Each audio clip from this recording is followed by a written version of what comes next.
ऐसे व्यक्तिगत बहादुरी के किस्से तो अपने भरे पड़े। एक एक गांव से कोई उठा के देखेगा तो किससे मिलेगा। अपना तो एक बड़ा साधारण सा एक परिवार है, कोई जोधपुर के आसपास में किसान है, पुत्र, उसकी माता और उसकी पत्नी, 3 लोग है घर में केवल और केवल।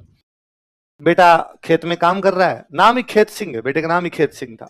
एक दिन वो शाम को वापस आया तो उसकी पत्नी ने कहा कि तुम्हारी माँ बीमार है, सासू बीमार है, मतलब उसने कहा कि भाई तुम्हारी माँ बीमार है। क्या बात, पता नहीं, आज बुखार आई, दिन में खाना नहीं खाया।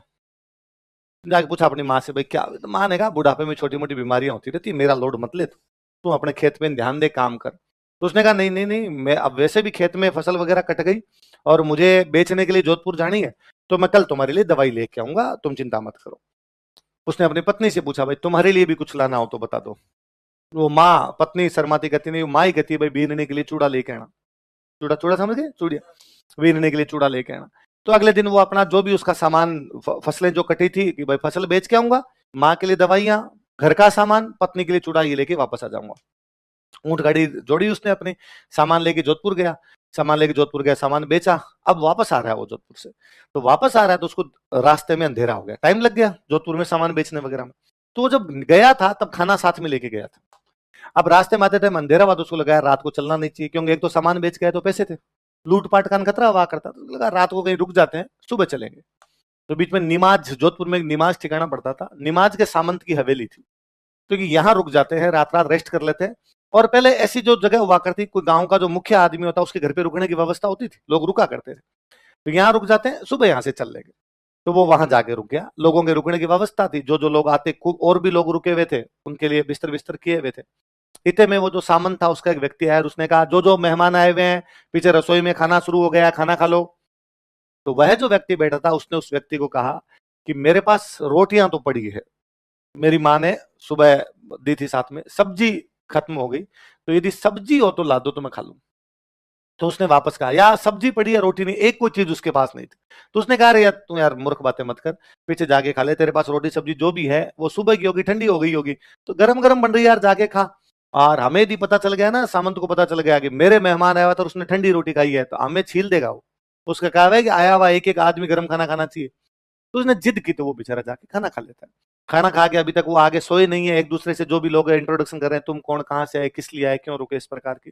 इतने में समाचार मिला कि जोधपुर के राजा ने हमला कर दिया। जोधपुर के राजा की उस सामंत से बन नहीं रही, लड़ाइयां हो जाती, 57 की क्रांति तो है ही क्या, तख्त सिंह और आहुआ वाले सामंत के बीच की लड़ाई है, क्योंकि हमला हो गया उधर से। तो अब क्या करना है, तो वो जो सामंत था उसने कहा लड़ेंगे, जोधपुर के राजा ने हमला कर दिया तो क्या है, जोधपुर राजा हमारे पर कब्जा थोड़ी कर सकता है। तो उसने कहा मेहमानों को पिछले दरवाजे से बाहर निकाला जाए, जो भी लोग रुके हुए गेस्ट है उनको पिछले दरवाजे से निकाला जाए, मेरे जितने भी आदमी बंदूकें लेके बुर्ज पे खड़े हो जाए, बुर्ज है ना, मेरे जो भी आदमी बंदूकें लेके बुर्ज पे खड़े हो जाए और बाकी सबको निकालते थे। एक आदमी यार उसने आगे कहा, भाई गेस्ट सब निकलो, हमला हो गया है, तो सारे के सारे लोग पिछले दरवाजे निकल गए, वो खेत सिंह नहीं गया, वो रुक गया। तो उसको जो कहा कि निकल तू, वो हमला हुआ है, उसने कहा मैं लड़ूंगा। तू काहे लड़ेगा, उसने कहा ना ना भाई साहब, अपने को लड़ना है इधर। तो सामंत के पास गए, सामंत को जाकर, एक आदमी जा ही नहीं रहा, जिद कर रहा है, इधर लाओ। क्यों मर रहा है, हमें तो मरना है, हम तो कफन बांध के खड़े हैं यहाँ पे, तू क्यों मर रहा है यहाँ पे? उसको बुला, उसको बुलाकर, तेरे क्या पड़ी है, हमारी लड़ाई है, हमारी व्यक्तिगत लड़ाई है राजा से, हम लड़ेंगे, हम हमारी जमीन के लिए, हमारे किले के लिए, हमारे लोगों के लिए लड़ेंगे, तू क्यों लड़ रहा है? उसने कहा मैंने नमक खाया थोड़ी देर पहले, किसी घर का खाना खाऊं और फिर वो जो विपत्ति में उसमें भाग जाऊं, ऐसा मेरे है नहीं उसूलों के अंदर। वो लड़ता है, काम आता है, सारे काम आए थे, जीते थे वो, सारे के सारे काम आए। किसी कवि ने बहुत अच्छा वर्णन किया कि उसकी लाश जब घर पे पहुंची तो उसकी पत्नी उसके साथ में सती हो गई थी, तब घर में खाली माँ बची, बूढ़ी बीमार माँ बची, बाकी पूरा परिवार ही खत्म हो गया। तो किसी कवि ने उस पर लिखा बाद में कि सुत मरियो हित देश में हरख्यो बंधु समाज। सुत मतलब बेटा, सुत मरियो हित देश में, बेटा देश के हित मर गया, हरख्यो बंधु समाज, हरखना मतलब राजी होना, कि भाई बंधु समाज जो था उसने प्राउड फील किया इस बात पे कि हमारा जो भाई, हमारा जो बेटा था वो देश के काम आया है। माँ नहीं हरखी जलम देन जतरी हरखी आज। माँ को इतना प्राउड तो उस दिन नहीं हुआ था जिस दिन पैदा हुआ था, जितना प्राउड आज हुआ है कि मेरा बेटा किसके काम आया है। तो व्यक्तिगत बहादुरी भरी पड़ी है। तो आज ये बात अपने को बड़ी अजीब सी लगती है कि एक आदमी अपना सर काट के अंदर कैसे फेंक सकता है। और आज के 100 साल पहले, 200 साल पहले, ये तो 500 साल पहले की बात है, इस प्रकार की चीजें बड़ी सामान्य थी। किसी भी देश के सामाजिक मूल्य उस देश की देश काल और परिस्थितियों पर डिपेंड करते हैं। जैसा टाइम है, जैसा उनकी कंडीशंस है, उनके आधार पर आपके सोशल वैल्यूज तय होंगे। आज शांति का वातावरण है, इसलिए इस प्रकार की बातें नहीं होती, तो अपने को अजीब लगती है। अब आप मान के देखिए, इसको सोच के देखिए, यदि 12 महीने 2400 घंटे 7 दिन कोई युद्ध के माहौल में रहे, उन लोगों के लिए काहे बड़ी बात थी। उनको पता ही था मरना ही है, कभी न कभी किसी न किसी युद्ध में काम आना ही है। क्यों ना इस प्रकार का कुछ मर के करके मरेंगे, अगली पीढ़ियां तो याद करे, अगली पीढ़ियों तक तो ये बात जाए। तो अपना भीलवाड़ा के अंदर एक ठिकाना था कोसीथल, बहुत बड़ा ठिकाना नहीं, कोई छोटा ठिकाना था कोसीथल, चुंडावतों का, चुंडावत है, चुंडावतों का ठिकाना था। महाराणा राज सिंह सेकंड मेवाड़ में महाराणा थे, मराठों के उन दिनों अटैक हो रहे थे, मराठे लूटपाट मचा के रखे हुए थे राजस्थान में। तो पता चला मराठों का हमला होने वाला है, तो राजा ने अपने मंत्री संतरी सामंत बुलाए, बुलाकर करना क्या है, अब क्या करें, इतने इतने हमले। मेवाड़ कब लड़ने लगा था, लगातार लड़ते लड़ते लड़ते लड़ते 18 साल से अधिक उम्र का तो पुरुष गांव के अंदर नहीं बचा है, सारे के सारे खत्म हो गए। क्या करें आप बताओ। फाइनली ये लड़ना ही है और कोई तरीका अपने पास में नहीं है, अपने लड़ेंगे वापस, जितने बचे हुए लोग हैं सबको बुला लिया जाए। तो महाराणा राज सिंह सेकंड ने अपने हाथों से लेटर लिखे सारे सामंतों के पास, भाई राजा की सेना में कौन होते थे, सामंत होते, सारे सामंतों के पास लेटर लिखा, इतनी तारीख को इतने बजे मराठों से लड़ने के लिए इस युद्ध में उपस्थित होना है, यदि कोई उपस्थित नहीं हुआ तो उसकी जागीर जब्त कर ली जाएगी। मतलब किसी प्रकार की कोई छूट ही नहीं है, सारे के सारे जमीयत सहित, जमीयत का मतलब होता है सेना, पूरी सेना सहित सारे के सारे लोग आगे उपस्थित हो जाए। ये समाचार कोशीतल भी गया, कोशीतल ठिकाना था एक, उनके पास भी गया। कोशीतल का जो सामंत था उनकी डेथ हो गई थी, तो वहां उनका 5 साल का बच्चा सामंत था। पिता की डेथ हो गई, नया सामंत बनेगा 5 साल का, तो 5 साल का, तो उसकी मां शासन संभालती थी। अपने यहाँ होता भी था, पृथ्वीराज का मुंह बना तो कर्पूरी देवी संभाले, विक्रमादित्य नहीं है तो कर्मावती संभाले, था अपने तो मूलराज नहीं है, मूलराज छोटा है तो नयिका देवी संभाले। तो सामंत की मां जो थी वो राज संभालती थी। तो बाहर जो काम करने वाले लोग होते उनको बोलते कामदार, क्या बोलते काम। तो कामदार के पास लेटर गया, कामदार ने लेटर देखा, कामदार के बेचारे कान खड़े हो गए, अरे लेटर है कि सामंत को खुद उपस्थित होना, लेके कैसे जाएंगे, सेना चली जाएगी कोई बात नहीं, 5 साल के बच्चे को, और ये तो कह रहे हैं खुद लीड करना पड़ेगा। तो उसने अंदर समाचार भिजवाया उस राजमाता के पास, सामंत की जो मां थी, कि मेवाड़ से एक समाचार है, आपसे व्यक्तिगत बात करनी है मुझे।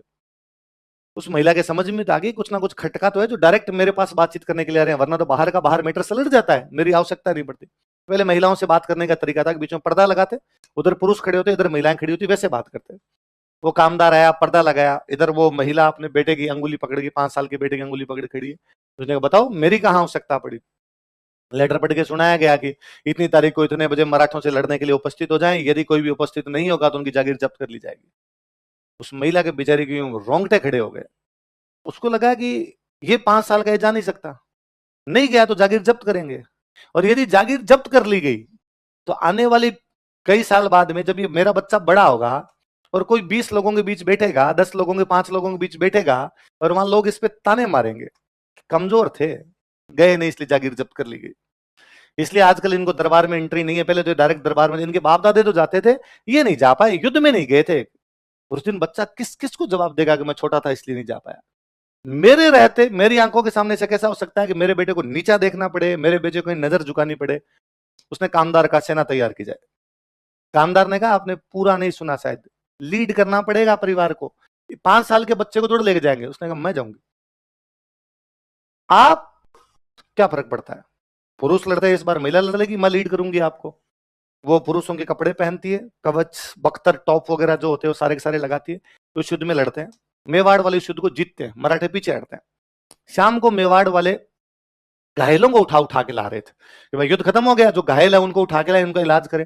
अंधेरा हो गया, एक कोई सैनिक जो घायलों को उठाने के लिए लगा हुआ था, उसने जब एक जगह हाथ मारा तो उसके हाथ में बाढ़ आ गई, उस महिला के बाल, और बाल एकदम गिले खून में हो रखे। उसकी कोई तलवार वलवार लगी महिला के तो गिर गई, तो वो घायल होकर पड़ी हुई है, और उसके बाल पूरे खून के अंदर हो गए, गिले हो गए। उसको लगा अरे ये क्या है, तो और जो भी उनके पास में लालटेन वालटेन थी उसे जला के देखा, चिमनी उमनी से देखा, महिला है। अच्छा, पहले युद्धों में महिलाओं को जासूस के रूप में बेचते थे, कि कहीं भी जासूसी करवानी है तो महिलाओं को किसी ना किसी रूप में बेच देते, फूल बेचने वाली महिला के रूप में बेच दिया कोई और, कि वो पता लगा के कितनी सेना है। तो उसको लगा ये तो कोई दुश्मन की जासूस है, पर क्या पता अपनी सेना के अंदर आके मिली और ये एक सारी बात पहुंचाती हो, इतने फौजी हैं इतने, और ये तो मामला गंभीर है, कौन हो तुम, कहां से आई। तो उसने कहा मैं सारी बातें राणा जी को बताऊंगी, मेवाड़ महाराणा के अलावा किसी को बातें नहीं बताऊंगा। तो राणा जी को जाकर कहा कि साहब एक महिला मिली है, पूरे मर्दाना वेश धारण कर रखा है, लड़ी है युद्ध के अंदर, उसके घाव लगे हुए हैं खूब सारे, और एक कोई घाव ज्यादा लगा है, गर्दन पे लगा, उसके तलवार का वार लगा गर्दन के नीचे, तो गिरी है और उसके बाल पूरे को वो गिले हो रखे हैं खून के अंदर, और बोल नहीं रही, कह रही राणा जी के खिलाफ किसी को बात नहीं बताऊंगी। कहते राणा जी खुद उस युद्ध के मैदान में गए और उन्होंने जाके उस महिला का कि तुम जासूस भी हो तो कोई बात नहीं, दुश्मन की कोई महिला हो तो भी कोई बात नहीं, सच्ची सच्ची बात बता दो, तुम्हारे सारे खून माफ, 7 खून माफ कर दिए जाएंगे, मतलब 7 मर्डर भी करके तो मैं तुम्हें कोई भी दंड दूंगा, तुम मेरी धर्म की बहन हो, सच्ची बताना तुम हो कौन। उसने कहा मैं कौशितल के सामंत की मां हूं। तुम यहां क्या कर रही हो? तो कल आपका लेटर गया था, उस लेटर के अंदर, कल या जब भी आपका लेटर गया था उस लेटर में था कि यदि कोई भी नहीं आया तो उनकी जागीर जब्त कर ली जाएगी। मुझे लगा कि मेरे जिंदा रहते मेरे बेटे की जागीर कोई कैसे जब्त कर सकता है। राज सिंह सेकंड रोने लग गया था। उसने कहा जब तक तुम्हारी जैसी माएं जिंदा, मेवाड़ का कोई बाल भी बांका नहीं कर सकता। आज के टाइम में कौन इस कहानी पर विश्वास कर ले कि एक महिला इसलिए लड़ने के लिए चलेगी उसके बेटे की जागीर जब्त ना कर ली जाए।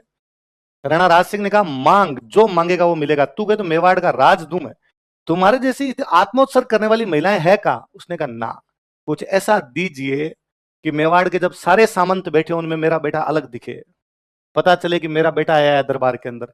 मेवाड़ महाराणा ने कहा कि तुम्हारा बेटा जब भी मेवाड़ की पगड़ी बांधेगा उस पर एक कलंगी ऊपर मेरी तरफ से अलग से लगाई जाएगी, वो कलंगी केवल तुम्हारा बेटा लगाएगा और कोई नहीं लगाएगा। हुंकार की कलंगी केवल उन कोसीतल वालों की लगती, वो उस कलंगी को लगा के रखा करते, जिससे ये पता चलता कि उस युद्ध में ये गए थे इसलिए इनको कलंगी दी गई। ये उस समय का सामाजिक नियम था। आज अपने को बात बड़ी अजीब सी लगती है। मैं कहता हूं आज जो अपने नियम है वो 100 साल बाद बड़े अजीब से लगेंगे। 100 साल बाद किसी को शायद अपने जो आगे 3 पीढ़ी बाद में आएंगे उन बच्चों को इस बात पर भी विश्वास नहीं होगा कि हमारे जो दादा दादी, हमारे जो परदादा परदादी वे थे, उनकी शादियां उनके माता पिता ने की थी। तो ये विश्वास होना बड़ी चीज हो जाएगी। इवन मैं तो कहता हूं ये भी लोगों को विश्वास नहीं होता कि सबकी सब शादियों में विपरीत जेंडर होता था, कि महिला और पुरुष करते थे, महिला महिला और पुरुष पुरुष वाली नहीं हो रही थी। आगे होगी होगी तो लोगों को ये भी विश्वास करनी बड़ी चीजें होगी। सामाजिक नियम बदलते हैं, जो जैसा देश समाज होता है उसके सामाजिक नियम उसी प्रकार के होते हैं। आज के हमारे सामाजिक नियम अलग, उस समय के सामाजिक नियम अलग। कोई भी आदमी यदि प्रेजेंट का फीता लेके पास्ट को नापने की कोशिश करे तो गलती करता है। उन लोगों की परिस्थितियां, उन लोगों का ज्ञान, उन लोगों का अनुभव या उन लोगों के नियम अलग प्रकार के थे, हमारे अलग प्रकार के हैं। हम केवल उनके बारे में चर्चा कर सकते हैं कि ऐसा क्यों हुआ, किस लिए नहीं किया गया। एग्जैक्टली हम कुछ ही नहीं पता कर सकते कि उनके दिमाग में उस समय क्या चल रहा होगा। भाई जब 712 से लेके और लगभग 1700 तक, जब तक 1800 तक, जब तक अंग्रेज नहीं आ गए थे, राजस्थान में 1000 साल तक लड़ाई लड़ाई और लड़ाई है। उन लड़ाइयों में उनके अलग अलग नियम बने होंगे।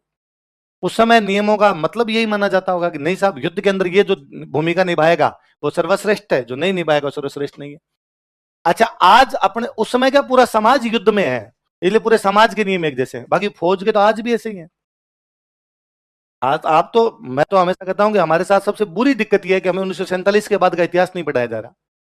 ये 47 के बाद भी तो हमारी फौजें लड़ी है, तो वो हिस्ट्री अभी तक ही हम किताबों के अंदर नहीं ला पाए। बाकी आप कभी 1965 वाले वॉर में, 71 अरुण खेत्रपाल की जो लड़ाई है वो पड़ी जाए। 18-19 साल का लड़का, परमवीर चक्र मिला था, लैंड माइन्स बिछी हुई है सामने, उसके बावजूद चढ़ा गए थे उनके ऊपर। तो साफ साफ पता था मरेंगे। उनको ये था कि आप पीछे हट सकते हो, उसने कहा ना ना ना, साहब ने कहा आगे जाना है तो आगे जाएंगे, पीछे किस लिए हटना है। तो अरुण खेत्रपाल को जिस पाकिस्तानी ने मारा था, कई साल बाद में अरुण खेत्रपाल के जो पिताजी है वो पाकिस्तान पहुंचे, तो वो जो कमांडर जो सामने लड़ा था पाकिस्तान का, वो आया था उनसे मिलने। उसने कहा था आपके बेटा जितना बहादुर लड़का नहीं देखा मैंने, उसके पास चांस था, वापस मुड़ सकता था, उसके बावजूद वो आगे बढ़ा था, पता नहीं हमारे कितने उड़ा गया था। और तो लकी काम कर रहा था कि मेरे वाली गोली से वो चला गया, वो नहीं जाता हम सबको उड़ाता। आपका दुश्मन आपके आपकी तारीफ करे, इसका मतलब अंतिम क्षणों में आप कुछ ऐसा कर गए थे जो संभवतः देवता ही करते हैं। इसलिए हमने ऐसे तमाम शहीदों को देवता माने हैं।